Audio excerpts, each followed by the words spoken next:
Une fête de la démocratie, ainsi parlait Patrice Talon en décembre dernier pour qualifier la présidentielle de dimanche prochain, 11 avril au Bénin.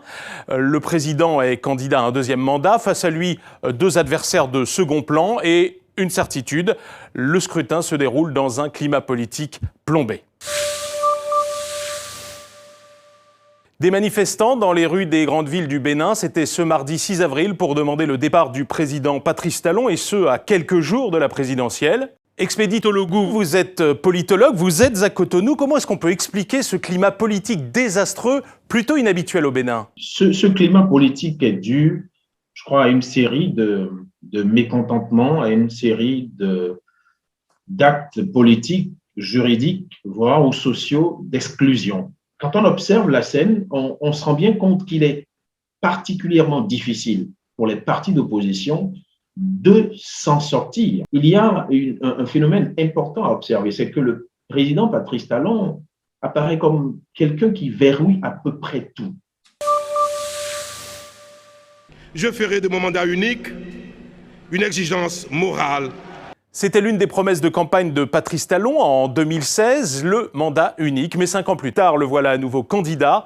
Patrice Talon s'explique « Je ne suis pas parvenu à faire passer cette réforme constitutionnelle ». Patrice Talon, l'homme aux deux vies, homme d'affaires tout d'abord, les piles électriques, les engrais, puis le coton ont fait de lui un homme très riche. Un temps, cet argent financerait une partie de l'opposition et de la société civile, de quoi construire des relations et une image. Mais son entrée dans le grand bain de la politique passe par un épisode rocambolesque. Au début des années 2010, son prédécesseur Thomas Boniaï l'accuse d'avoir voulu l'empoisonner. L'affaire vaudra à Talon des poursuites, un exil en France, puis finalement une grâce présidentielle. Patrice Talon ne s'en est jamais caché, sa priorité c'est l'économie. Un chiffre, l'an dernier, en 2020, alors que le monde tournait au ralenti pour cause de pandémie, le Bénin enregistrait une croissance de 2,3%. Expédite Ologou, sur ce point il faut le reconnaître, le bilan est plutôt bon.